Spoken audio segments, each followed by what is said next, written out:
Although nuclear weapons are an existential threat to all of humanity, we also know that the impact of nuclear use is not gender neutral, and that the use or testing of nuclear weapons disproportionately harms women and girls. Women in Nagasaki and Hiroshima had nearly double the risk of developing and dying from solid cancer. Pregnant women exposed to nuclear radiation are more likely to deliver children with physical malformations and stillbirths, and suffer higher maternity mortality. If, God forbid, a full-scale nuclear war were to take place, women would almost certainly be disproportionately vulnerable to the societal breakdown that would inevitably result in the aftermath of such a catastrophe. Yet despite the disproportionate effects, women are unacceptably underrepresented in decision-making regarding nuclear weapons.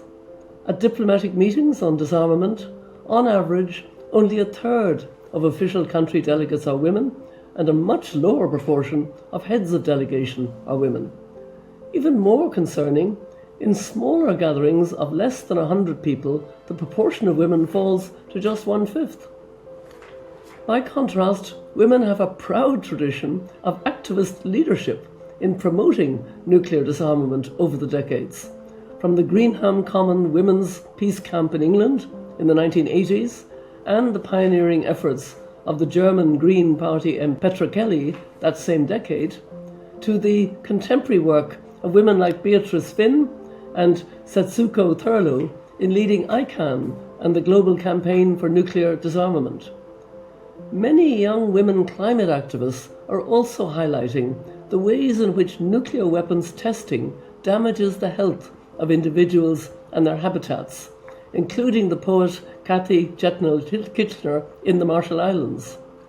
The intersectionality of these threats and their gendered impacts makes it imperative that we get women in the room where global, regional, and national decisions are taken.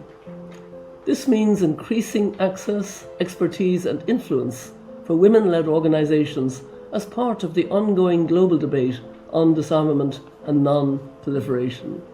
It is therefore vitally important to be giving strong visibility to these issues within NPT debates, and this means it is a welcome step to increasing understanding and common purpose to address existing gender disparities. I also want to recognize the important research that UNIDIR has been doing in recent years to highlight gender issues within global disarmament debates.